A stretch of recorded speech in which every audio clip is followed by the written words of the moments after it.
আরজিকর মামলায় দ্বিতীয় দিনের শুনানিতেও সুপ্রিম কোর্টে চরম চাপের মুখে পড়ল রাজ্য।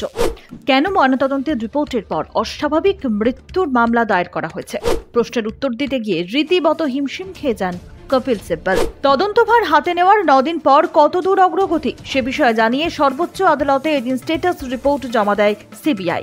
পাশাপাশি আরজিকর মেডিকেলে ভাঙচুরের ঘটনায় কি পদক্ষেপ, রিপোর্ট দিয়েছে রাজ্য। তবে ময়নাতদন্ত হয়ে যাওয়ার পর কিভাবে অস্বাভাবিক মৃত্যুর মামলা রুজু হলো, বিষয়টিকে কেন্দ্র করে এদিনের শুনানিতে সিংহভাগ জুড়ে চলে সওয়াল জবাব। গোয়েন্দাদের তরফে এদিন দাবি করা হয় অপরাধের জায়গা আগের মতো নেই, তাই তদন্ত করতে গিয়ে সমস্যার সম্মুখীন হতে হচ্ছে। যদিও সিবিআই এর এই অভিযোগে খারিজ করে দেন রাজ্যের আইনজীবী কপিল সিব্বল। তার দাবি আগাগোড়া ভিডিওগ্রাফি হয়েছে, কিছু পরিবর্তন করা হয়নি। তবে ময়নাতদন্ত এবং অস্বাভাবিক মৃত্যু মামলার সময় নিয়ে এদিন রাজ্যকে বারংবার প্রশ্নের মুখে পড়তে হয়েছে। বিষয়টি নিয়ে খটকা প্রকাশ করেছে সর্বোচ্চ আদালত। শীর্ষ আদালতের প্রশ্ন, অপরাধের অভিযোগ প্রথমে সকাল 10:10 নথিভুক্ত হয়, সেক্ষেত্রে অপরাধের জায়গা রাত 11:30 সুরক্ষিত করা হলো কেন? 9 আগস্ট সন্ধে ময়নাতদন্ত হয়ে যাওয়ার পর রাত 11:30 কেন অস্বাভাবিক মৃত্যুর মামলা দায়ের?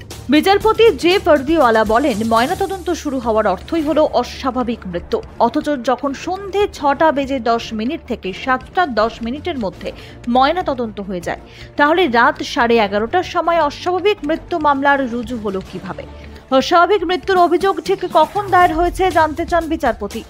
জবাবে সিব্বল জানান দুপুর 1:46।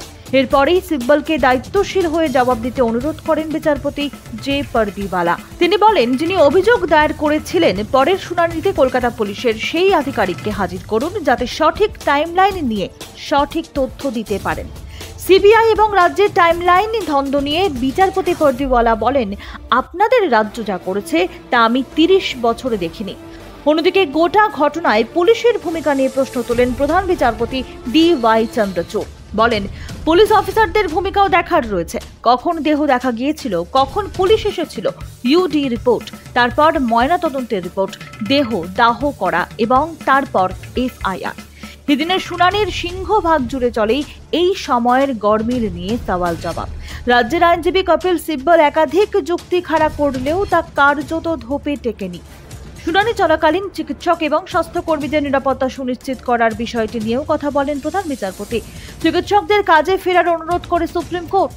প্রধান বিচারপতি বলেন,